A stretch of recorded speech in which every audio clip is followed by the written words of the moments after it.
Yo creo Hola, que ¿qué tal Anita, amigos? Muy buenos días. Ya estamos en la pantalla pequeña, en la pantalla móvil de usted. Para hoy vamos a conversar sobre los resultados y mientras estoy saludando también nos van saludando nuestros amables participantes entrevistados como es Anita Tasiguano desde Ecuador y Yolanda Estrada de Guatemala. Voy a vincular también a los otros canales. Sí, sí, claro, Anita no puede escucharnos. Si vuelves a entrar o en su defecto utilizar este audífono será mejor. Entonces vamos a vincular también al resto de los canales. Pues estamos entonces hoy conversando ya con Yolanda Estrada sobre los resultados electorales de ayer domingo en Guatemala.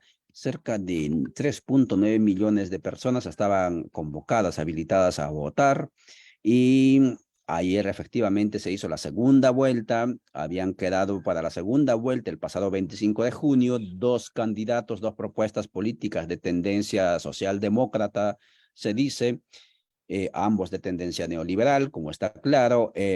Claro, uno más, digamos, denunciado, acusado, detenida, en este caso la señora por corrupción, ¿no? Por asociaciones ilícitas. Y en el caso de Arevalo, pues hijo de un ex presidente del país del siglo pasado, que pues, promete mucha esperanza, promete lucha contra la corrupción.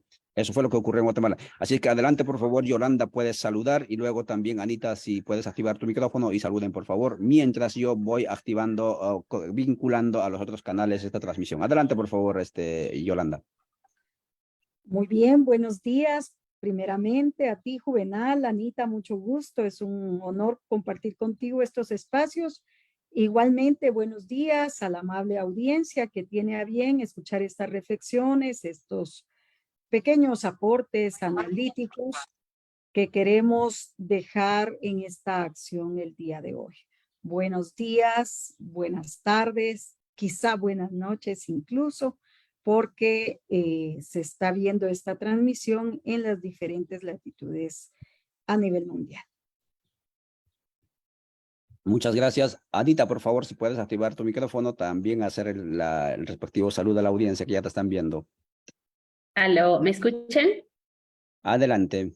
Sí, muy buenos días con todos. Imanaya, Okikuna, Panicuna, Yupaychan, Imashi, Ollantay.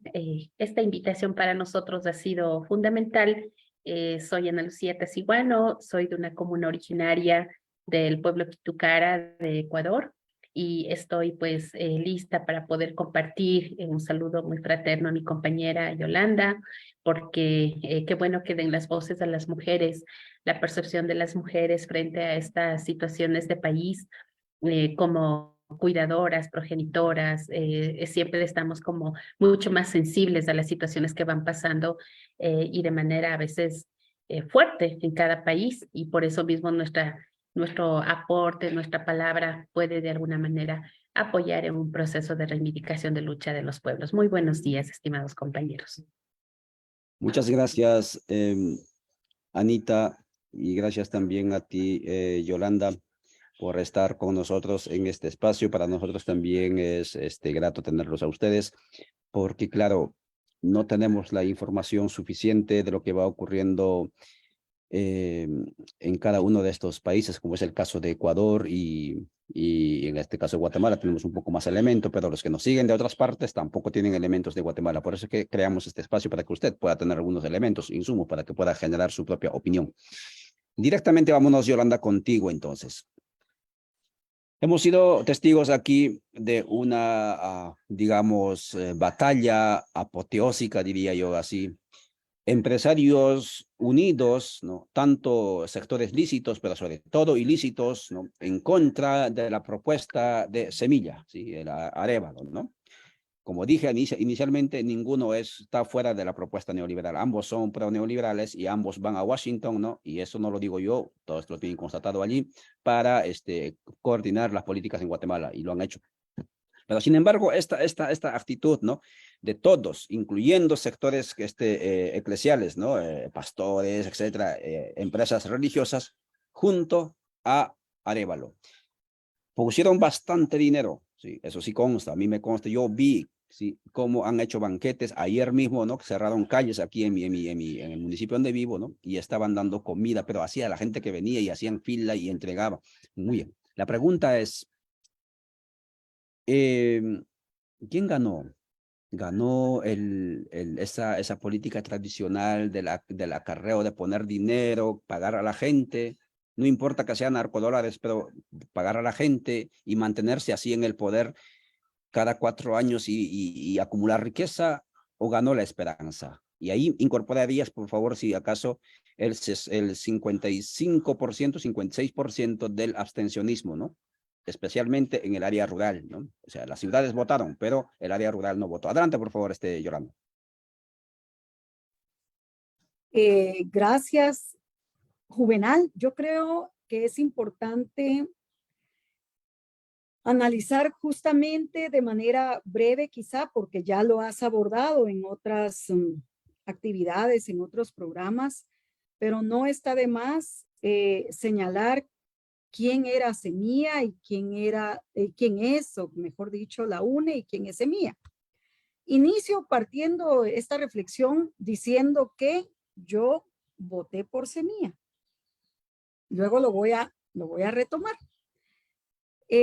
Concretamente considero que efectivamente, como tú lo señalabas, la UNE pues en un descaro completamente sin límites, un cinismo, pues aglutinó a todos los sectores de las estructuras criminales, oligarcas, militares, genocidas, narcotraficantes y demás, y que sin duda alguna para el pueblo de Guatemala, para los pueblos de Guatemala, esto fue bastante evidente.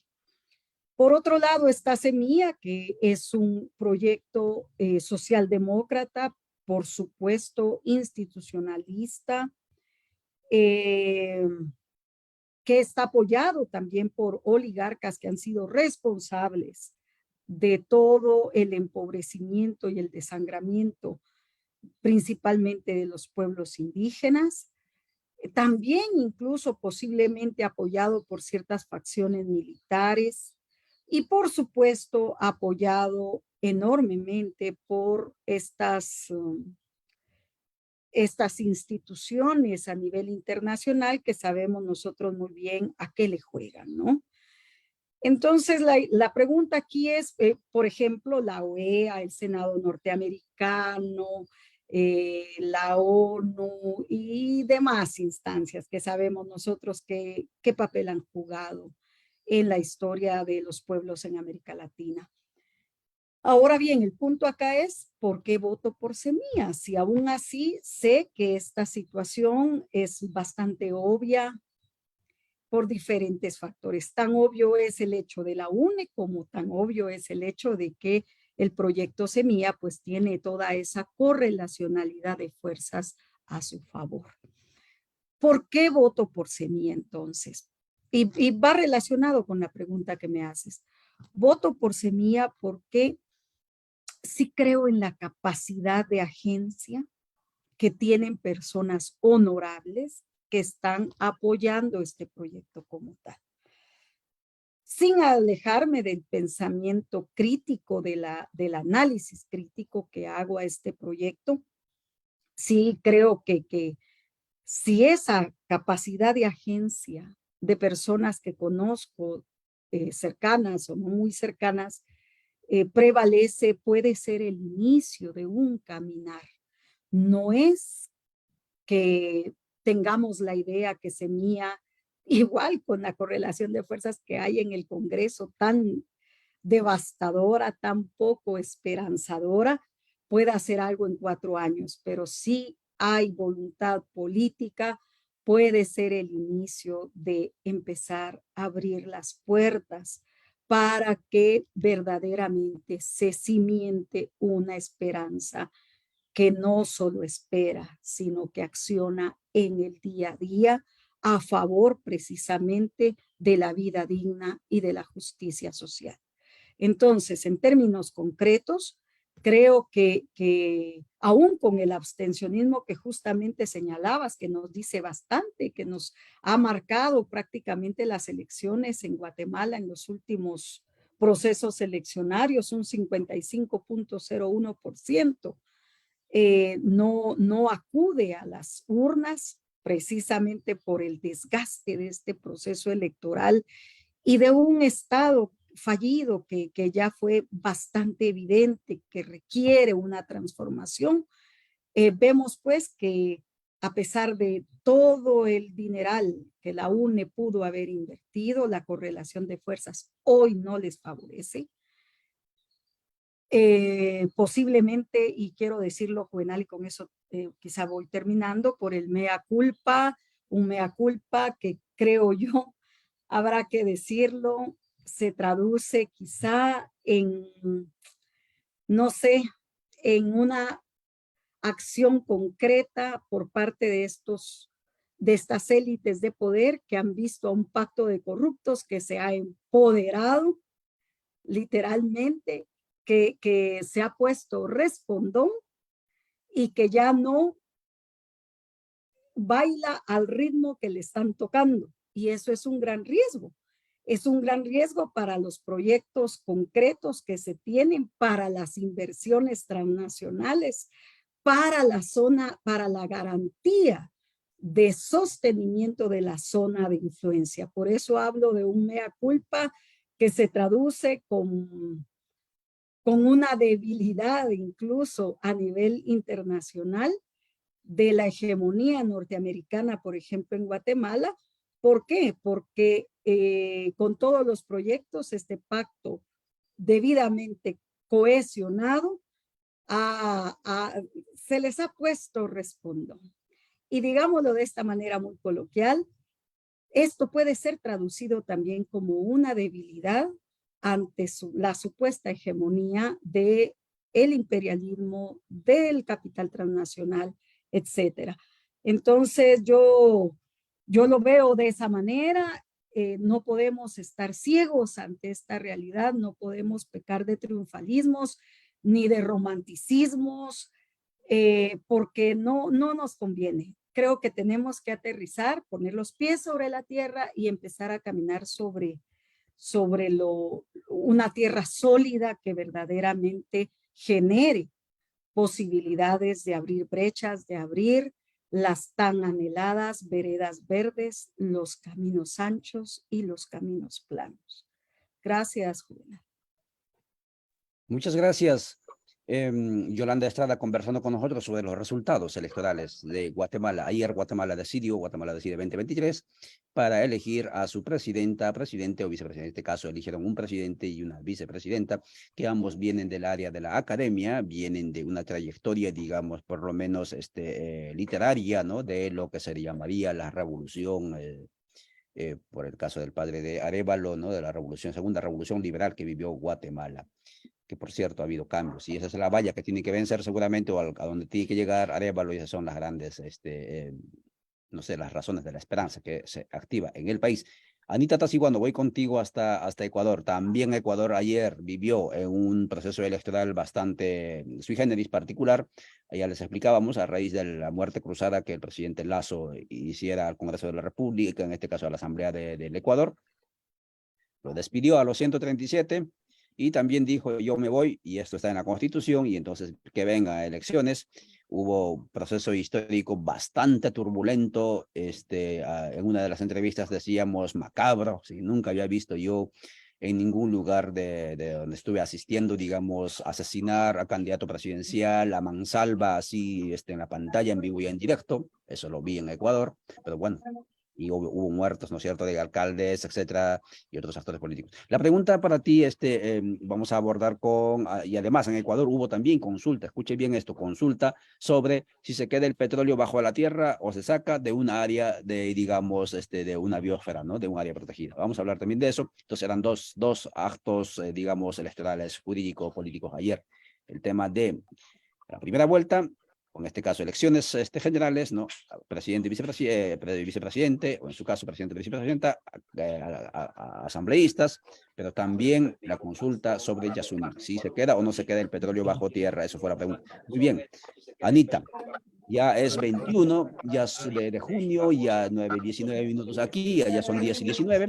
¿Cómo se dibuja el mapa político electoral en Guatemala en este momento? Cuéntanos, por favor, de cara a la segunda vuelta, que será, si mal no tengo entendido, el 12 de octubre, si mal no recuerdo, o el 3. Adelante, por favor. Gracias. Bueno, voy a hablar un poquito de Ecuador. En realidad, nosotros como pueblos y nacionalidades del Ecuador hemos estado bastante involucrados en el proceso político también, respecto a que una de las estrategias del movimiento indígena del Ecuador es tener también una participación en la toma de decisiones.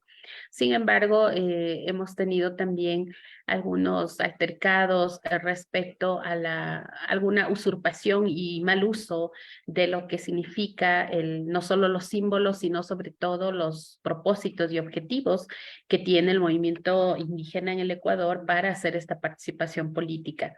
En esos altercados, en esas distancias que se han abierto, quizá uno de los movimientos más afectados en estas elecciones es justamente el movimiento político Pachacutic.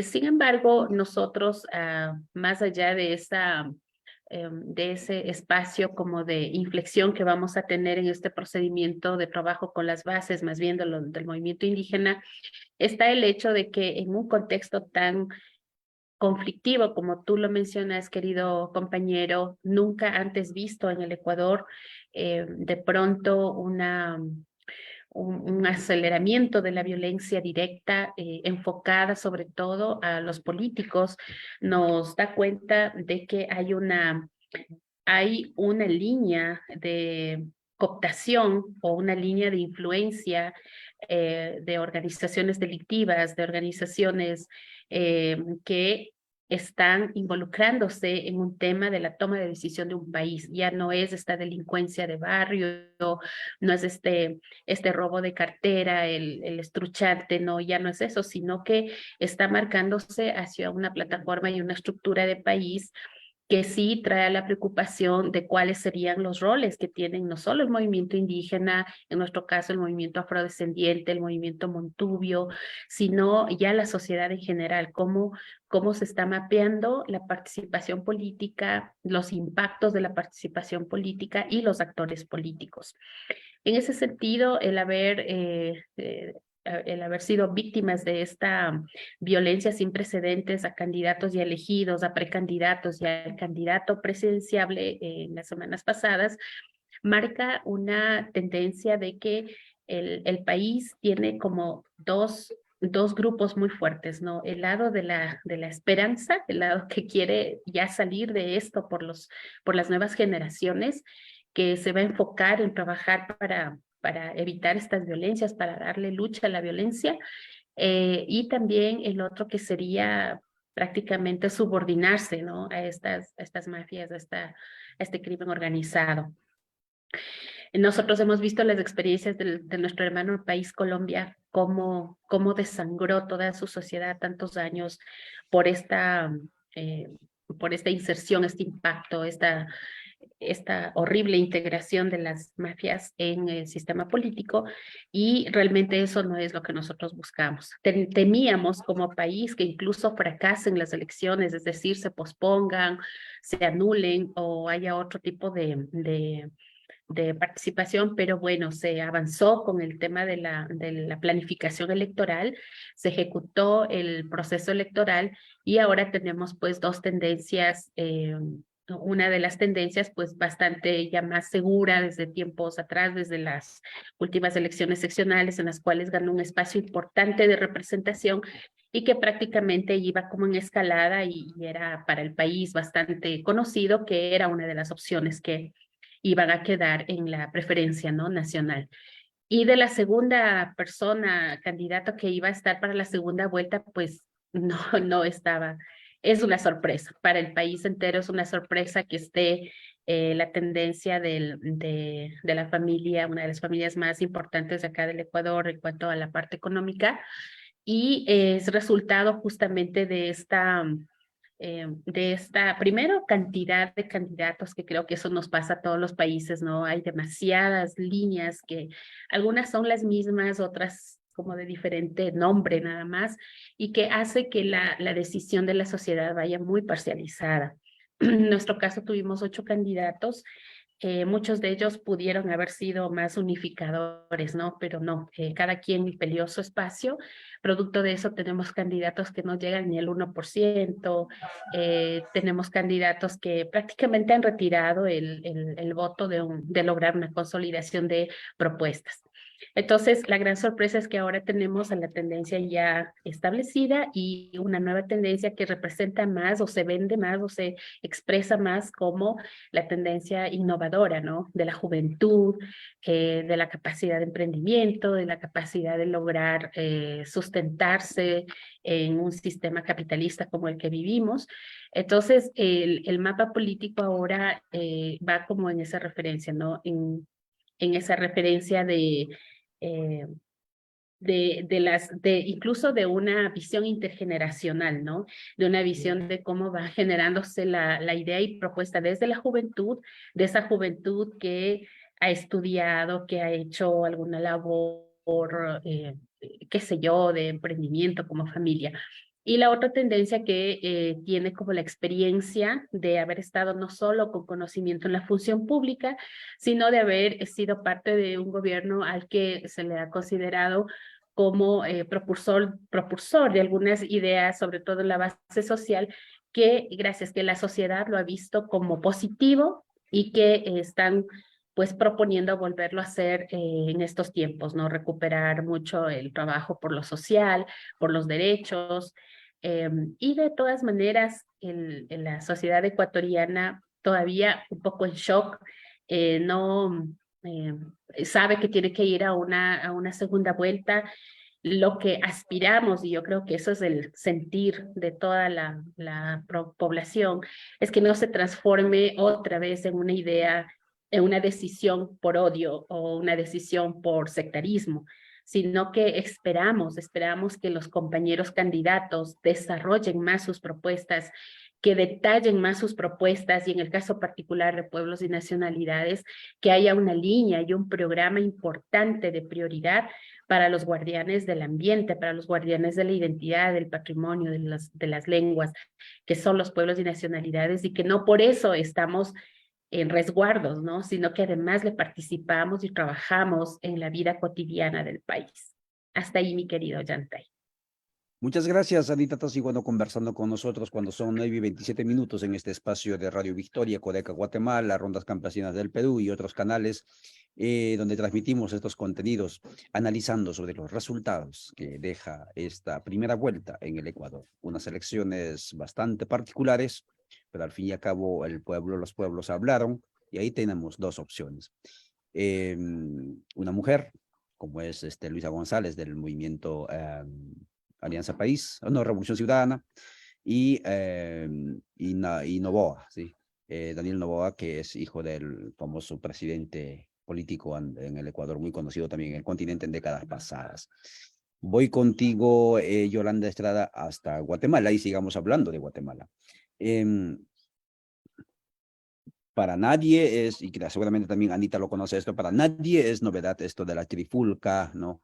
Esta jugarreta, esta judicialización, manipulación del sistema judicial para inmiscuirse en el proceso electoral. No estoy poniendo en entredicho las investigaciones y lo que pueda estar haciendo la fiscalía. Lo que estoy diciendo es que los tiempos son los tiempos. Por lo tanto, ¿no? Si la fiscalía tenía cosas que investigar, tendría que haberlo hecho en su momento, ¿no? Y no aparecer, digamos, como un bravucón así, decir, bueno, o te sales, ¿no? O te saco, ¿sí? Y eso fue la actitud del fiscal Curuchichi, ¿no? Y también Consuelo Porras, vamos a ver cuál es el destino de ellos. La cuestión es que el pueblo ya dijo, más allá del ausentismo, más allá de que si el campo votó, la ciudad votó, la gente votó y dijo que Arévalo es el presidente. La pregunta es, ¿cómo se epiloga, cómo se resuelve, cuáles son los escenarios? ¿Cómo ves esto del tema de la judicialización contra el partido Semilla, que no es solamente contra Arévalo, sino contra el partido Semilla. ¿Y qué factores son determinantes en esta trifulca político-jurídico, estimada Yolanda? Adelante. Sí, gracias. Yo creo, evidentemente, ante incluso lo expuesto por la UNE, al saber el resultado de las elecciones del día de ayer, ha marcado pues esa línea de judicializar el resultado de las elecciones, ahora aduciendo de que va a poner una denuncia por este sistema de transmisión de los votos, ¿verdad? El TREP, que se ha utilizado también no solo en Guatemala, sino en muchos lugares de América Latina. Considero que son parte de las acciones ante un frustrado deseo implacable de llegar al poder. Y sabiendo de que tienen a sus principales alfiles en el Ministerio Público, en algunas cortes, en la Corte de Constitucionalidades, que de verdad pues tienen sus alfiles en todas las instituciones del Estado, con una Consuelo Porras, con un Curruchiche que de verdad han perdido lo básico en función de el estudio del derecho, de ser personas operadoras de justicia, pues no cabe duda, juvenal y amable audiencia, que esta forma de represión y de terrorismo incluso legal, pues va a continuar. Sabemos también que el riesgo concreto hacia la integridad física, psicológica y emocional de ciertas personas claves del movimiento Semilla también está en riesgo. Ya lo vimos precisamente en el Ecuador, lo hemos visto acá en Guatemala, en México, cuando estas estructuras de poder se enquistan, definitivamente están dispuestas a todo.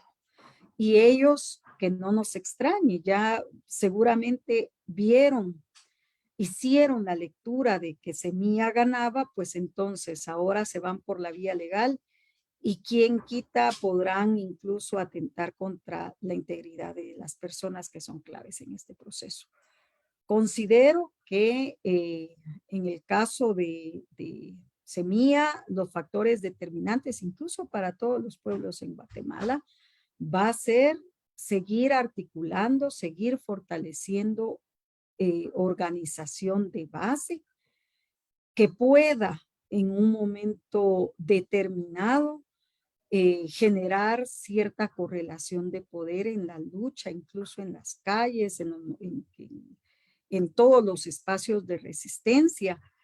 Espero también que la agenda de Semilla se abra para que pueda verse no con hermetismo ni con desconfianza a los posibles actores que deben entrar en el escenario para poder resguardar pues un proceso que, si bien es cierto, hay una correlacionalidad de fuerzas a su favor, en Guatemala no está nada escrito. Y estos sectores se han especializado a sembrar muerte, al sicariato, a cualquier tipo de criminalidad, pues ellos lo tienen a la mano y no les cuesta para nada organizar cualquier tipo de acción que vaya en esta línea. Verdaderamente estamos viviendo tiempos muy difíciles y solo pues quiero dejar esto como parte de la reflexión.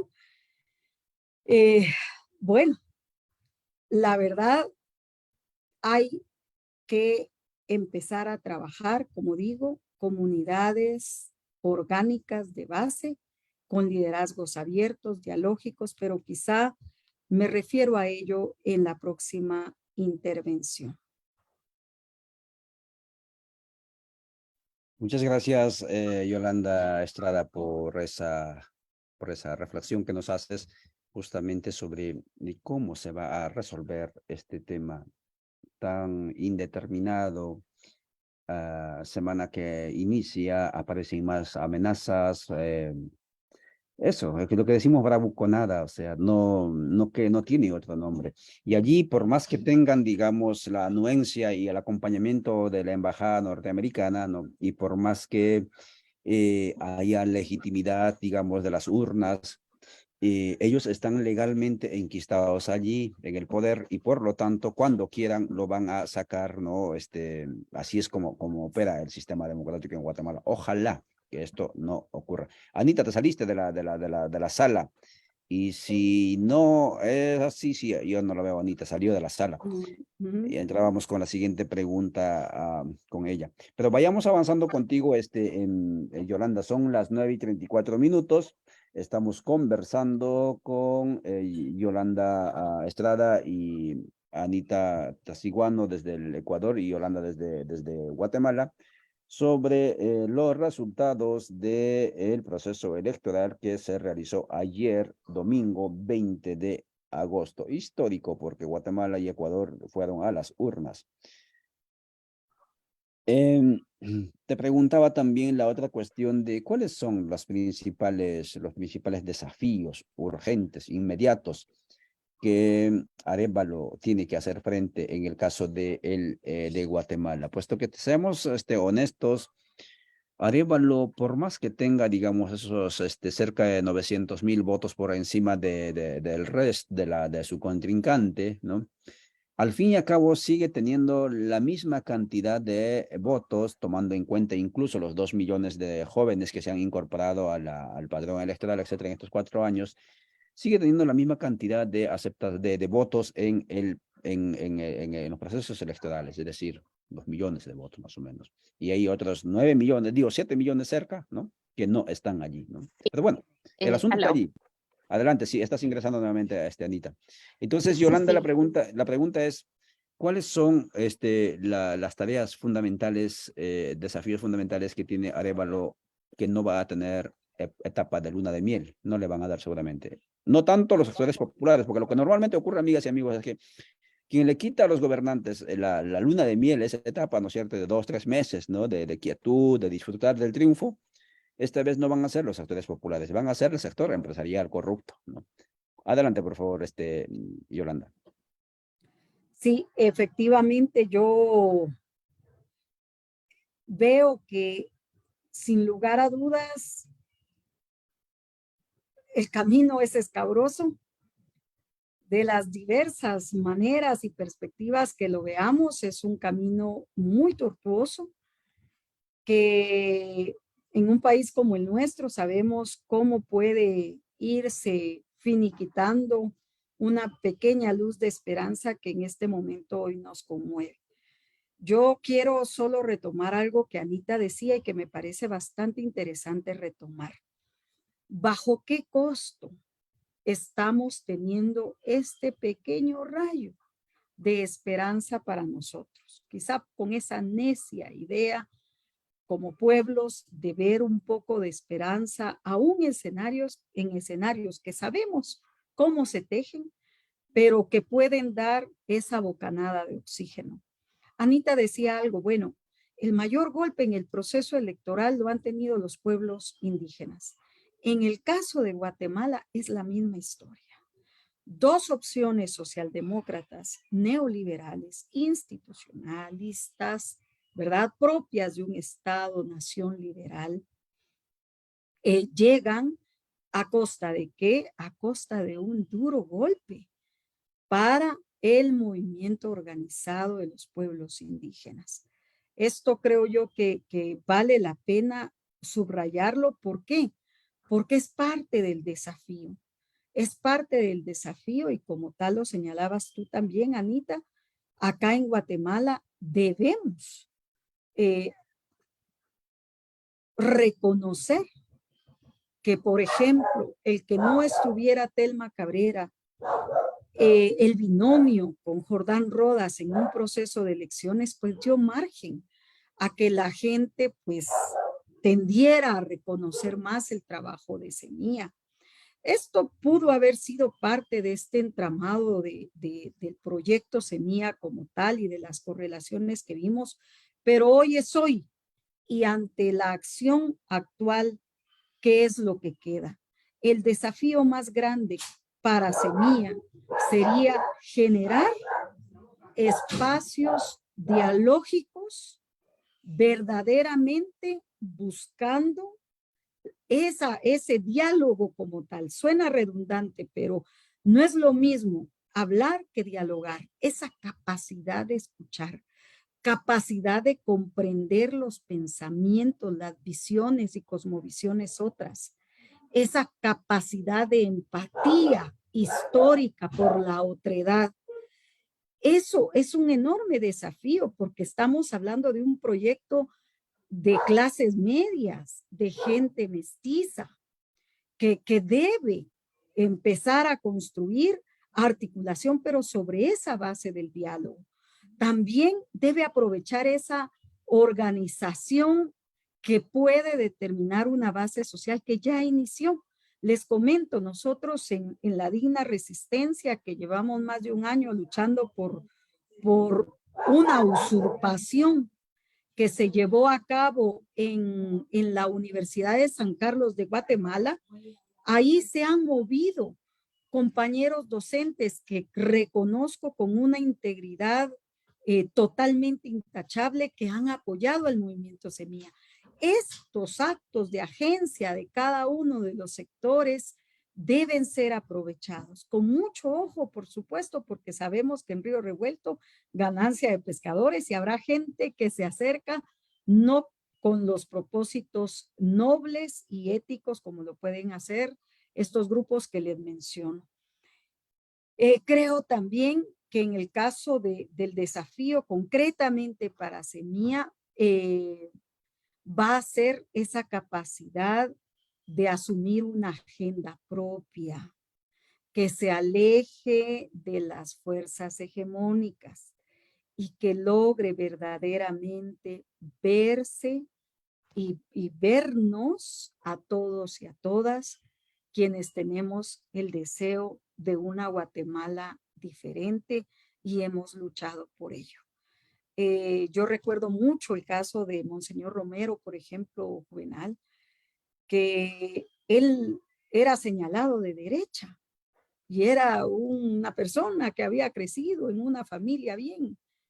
Y cuando se da cuenta de las enormes necesidades, toma la decisión y asume un posicionamiento político claro. Yo sé que tal vez esto es muy fantasioso, pero porque hay fuerzas mucho más objetivas que pueden estar determinando este tejido y manejando los hilos más sutiles, pero sí creo que hay posibilidades de encontrarnos y de poder generar espacios, por mínimo que sea, pero sí dependerá de cómo vamos a asumir esos encuentros, esos diálogos, esa articulación. Y yo no sé, creo que esta es la última pregunta, Juvenal. Yo quiero insistir que en el caso de nosotros, de Codeca, pues el camino continúa, como bien lo señalaba la compañera Telma Cabrera. Nosotros no somos un movimiento eleccionario. Las acciones organizativas, comunitarias continuaron desde el mismo día 26 y esto es parte de un tejido para la vida ancestral, histórica, que no se reduce en un proceso de 4 años. Y creo que sí, nuestro desafío es responder ante los embates que ha generado este proceso de elección, porque sí hubo un golpe muy duro para todos aquellos y aquellas defensoras de la madre tierra, de los derechos humanos, que han entregado alma, corazón y vida y que ven que todo el proceso que se venía llevando a cabo no tiene ese caudal o no se va por ese caudal como se había reflexionado. Es muy duro manejar esto. Sin embargo, estamos hablando de una formación política que tiene la base y que está haciendo que, a pesar del duro golpe que le han querido dar a los pueblos indígenas, en Codeca y en otras organizaciones indígenas, el proyecto de un Estado plurinacional se ve más claro y se asume con fuerza. Gracias, Juvenal. Muchas gracias, Yolanda Estrada, conversando con nosotros en Guatemala, desde Guatemala, cuando son 9:44 aquí por Centroamérica, sobre los resultados, qué escenarios, qué desafíos le queda al presidente electo en este momento, Arévalo y su equipo Semilla. Y creo yo, en resumen, lo que decía Yolanda, es el tema de abrirse y generar puentes con esos otros que no necesariamente son los que han ido a votar ayer, sino son esos territorios que sistemáticamente están en situación de colonialismo interno, tienen su propuesta de la plurinacionalidad y en ese sentido esos otros tienen digamos, la nomenclatura de la plurinacionalidad y eso implica avanzar hacia allí. Veremos qué es lo que ocurre.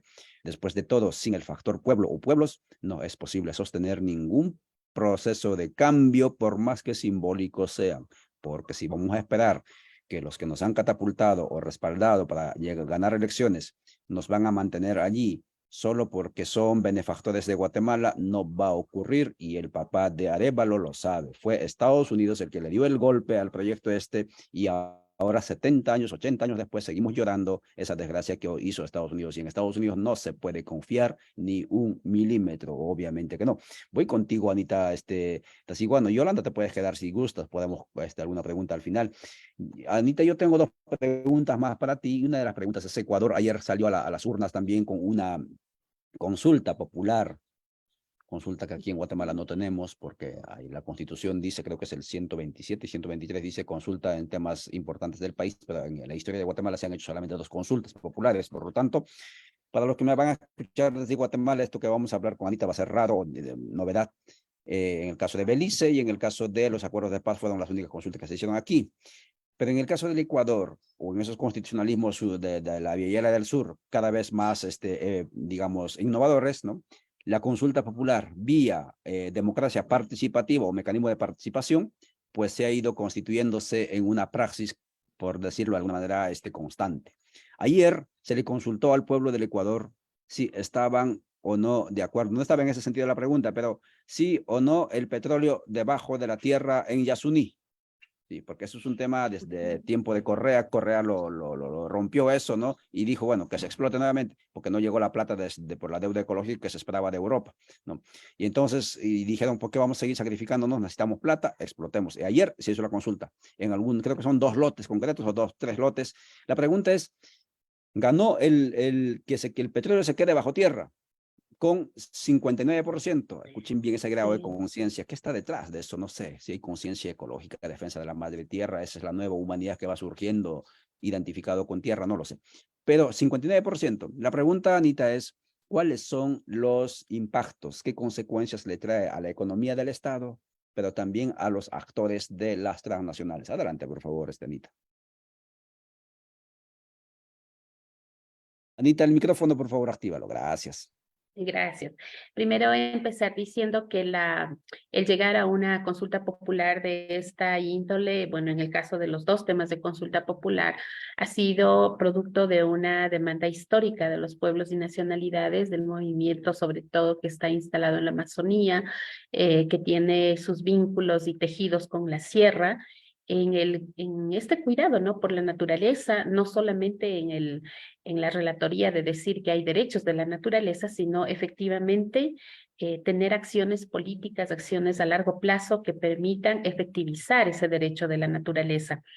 Es bien cierto que países como los nuestros, pequeños, con grandes recursos naturales, empiezan a generar una dependencia de sus economías en esta política de extracción minera o extracción petrolera. Pero yo creo que lo que sucedió ayer rebasa el tema que por lo general en el tema político de los actores políticos es estar con una ideología o contra la ideología. Aquí rebasa ese binarismo para analizar sobre ya el estado de situación de lo que representarían los recursos de la madre tierra. Nosotros como Ecuador tenemos, y supongo en mucha parte de la región, a raíz de la devastación de la pandemia, de los impactos de la pandemia, se regresó a ver a la tierra, se regresó a ver al territorio, a sus recursos medicinales, a su capacidad de producción, a poder tener justamente la seguridad alimentaria bajo una soberanía y bajo una sana dieta, ¿no? Que además ayudó a curar a la población. Entonces, ese tipo de situaciones que se dieron no quedaron desapercibidas. Entonces, se regresa a ver con más fuerza al contexto de la naturaleza, a la madre tierra, a la Pachamama, como le decimos nosotros, y que además, juntándose a la lucha reivindicatoria de los derechos, hace que el movimiento indígena, los movimientos sociales, los movimientos ecologistas, aunan o encuentren un puente, un sentido común de lucha que es justamente exigirle al país, exigirle a los gobernantes, exigir a las políticas que miremos otras formas también de sustento de las economías de nuestro país. Justamente una de las propuestas son las economías comunitarias, ¿no? Cómo eso que se llama en el mundo capitalista el emprendimiento no es solamente algo de sobrevivencia, sino que responde a una matriz cultural y que además tiene unos códigos desde esa matriz cultural que permiten hacer intercambio, hacer comercio, pero ya desde una plataforma primero de alimentación sana, segunda de comercio justo, tercero de espacios directos, ¿no? Para la venta, el comercio desde los productores hacia las grandes ciudades, en donde ya se termine este tema de intermediaciones o de solamente estar trabajando políticas de seguridad alimentaria que no importa cómo son elaborados, tratados, cultivados los productos que nos alimentamos, ¿no?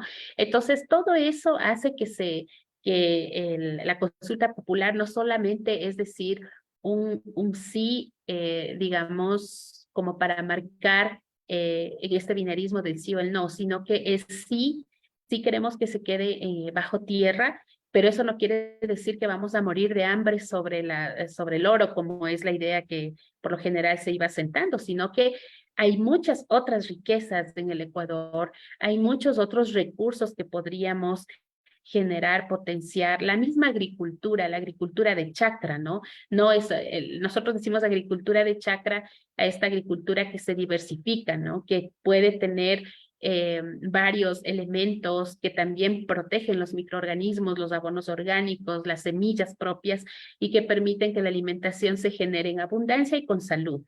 Y no una agricultura que tiene que ver con o sea, si todo es maíz, todo es maíz, si todo es papa, y se va incluso ya dando apertura a las semillas transgénicas. Entonces, la idea es más bien que los gobiernos, los planes de gobierno, y más aún de los candidatos que están ahora frente a algo que ellos ya saben que la sociedad no está de acuerdo en tomar nuevamente como la máxime de su presupuesto, de su generación de recursos a través del extractivismo, puedan tener un enfoque diferenciado, unas políticas más abiertas, más también localizadas a los productores, al tema del turismo comunitario, al tema del conocimiento incluso, tantas otras riquezas que se pudieran generar. Por ejemplo, aprovecho para hablar el problema de las playas de nuestro país. Las playas de nuestro país son libres, son de orden público, nadie puede privatizarlas y sin embargo las grandes corporaciones de turismo, estas empresas también de elaboración de alimentos para la carne, ¿no? El tema de los camarones y todo lo que es la industria en grande está tomándose territorios de las playas comunitarias y que donde están pueblos ancestrales. Por ejemplo, ahí se puede potenciar sin desmerecer el trabajo que ha hecho la industria en la generación de empleo, en los pagos de impuestos, de los que son muy correctos en pagar impuestos al país y todo. También se debe ver cómo se está afectando esa territorialidad y donde ahí se podría potenciar un turismo comunitario comunitario que la gente busca. No todas las familias van a las playas a ir a una discoteca, ¿no? Y tomarse un licor al mar, sino que busca hacer un intercambio también con lo que pasa en ese territorio, conocer también la cultura de ese territorio. Pero no hay todavía así como una política fuerte, porque siempre estamos dependiendo de los recursos, en este caso, que hemos decidido como país dejarlos bajo tierra. Es una corresponsabilidad no solo de las políticas de autoridades, sino también de la gente del territorio, que ya tenemos que no solamente hablar en el discurso de dejar todo por tierra y seguir ocupando, por ejemplo, mucho plástico, de seguir no clasificando la basura, el hecho de que botamos lo orgánico hacia grandes contenciones de basura. O sea, la generación de basura en general es algo que también tiene que ser corresponsable con la sociedad.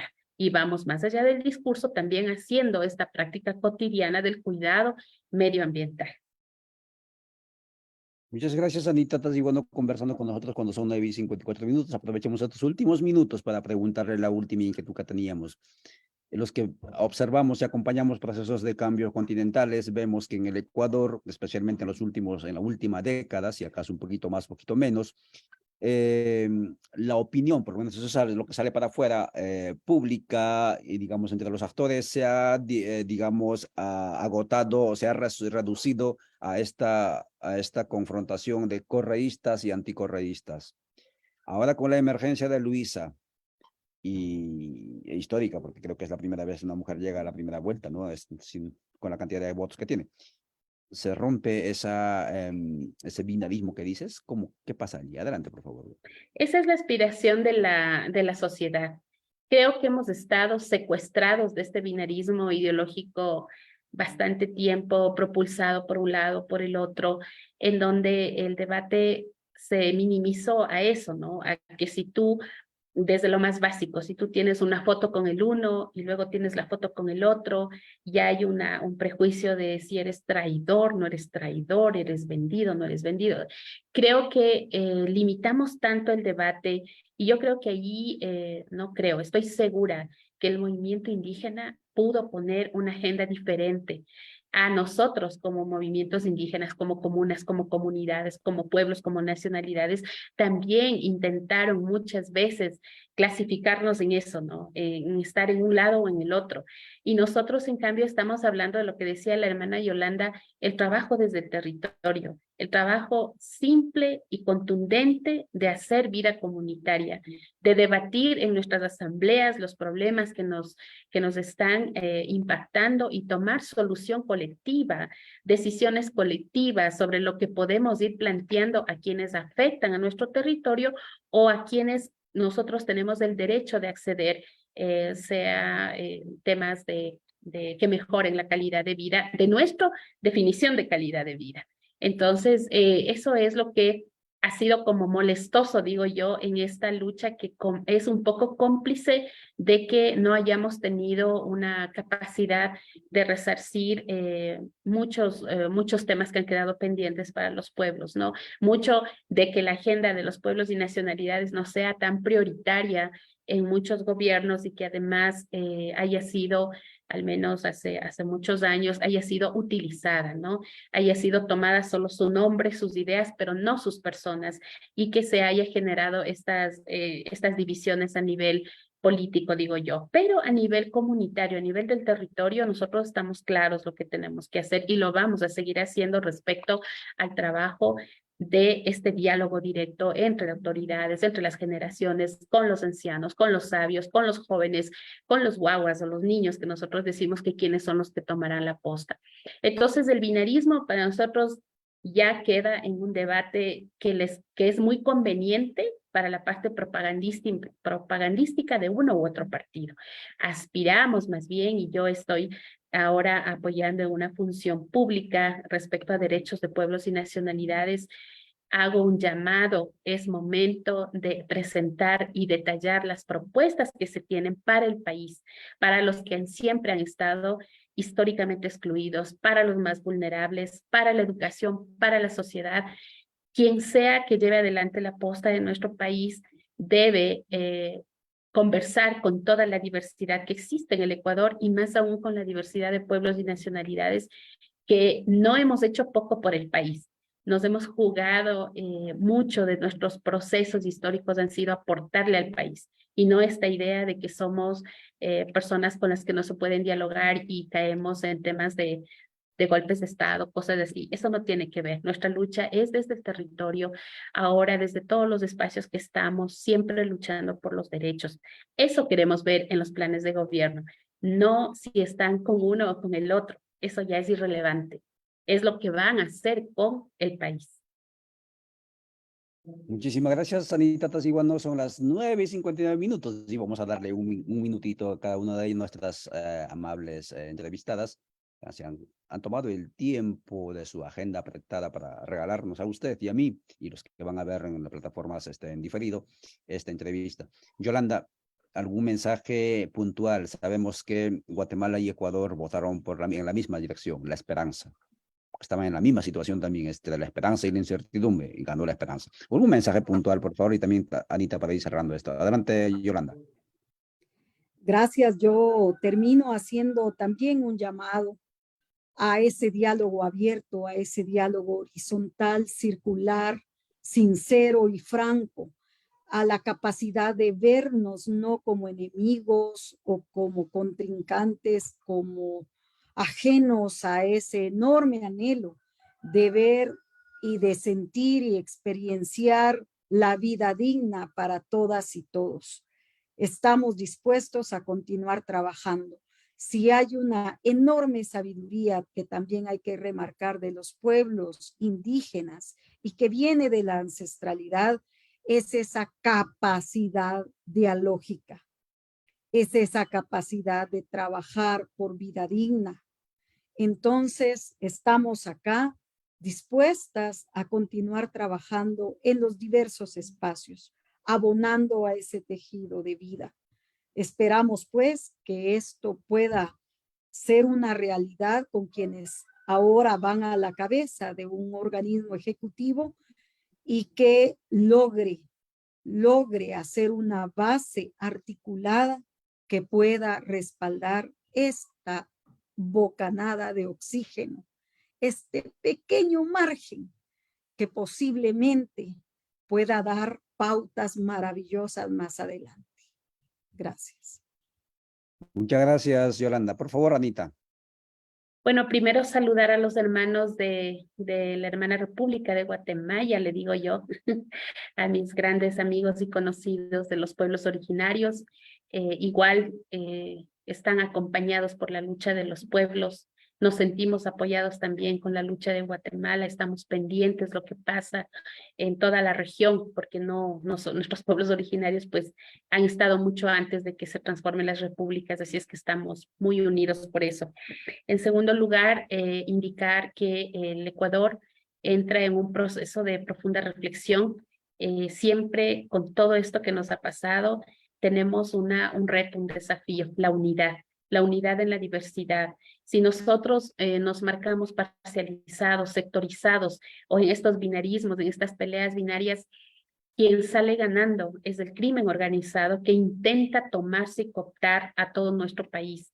En nuestro pequeño país, que no tiene mucho, quizá capital circulante, pero tiene grandes recursos y tiene gente muy trabajadora, cooptarse por estas mafias organizadas sería terrible para nuestra supervivencia y de las nuevas generaciones. Saludo a las asambleístas que ya han sido elegidas, a las mujeres indígenas sobre todo, marcan un gran camino, son compañeras de lucha, son compañeras preparadas, son compañeras que han vivido sin miedo y que estamos con mucha esperanza de que estas representantes mujeres indígenas den el aporte fundamental para la Asamblea Nacional del Ecuador. Así también felicitar y pedir a los candidatos que están ahora elegidos para la segunda vuelta tomar en cuenta que la consulta popular sobre el medio ambiente les marca un cambio quizá de 180 grados de lo que puedan hacer con el país para sostener sus programas, sus planes de gobierno y que nosotros estamos aquí desde la comunidad, desde los pueblos, desde las instituciones, estamos listos para poderle aportar. Así que no es qué sé yo, es muy profundo lo que nos corresponde hacer en octubre. y a partir de eso lo que puede pasar con nuestro país antes de que caigamos en un caos que ha sufrido y que ha llevado a mucha gente inocente a pagar causas muy duras. Muchas gracias, estimado hermano Yantay. Muchas gracias, Anita, muchas gracias, Yolanda, y gracias a ustedes. Que la esperanza siga iluminando a esta Aviala sufrida.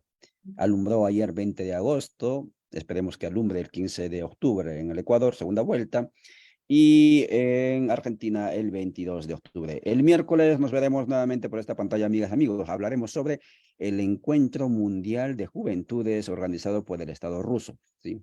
Vamos a estar hablando ahí con Rusana Marinkova a las 9 de la mañana. Entonces, hasta entonces, chao, nos veremos. Muchas gracias a Anita y muchas gracias, Yolanda. Y gracias a ustedes, amigos, por seguirnos. Chao, chao.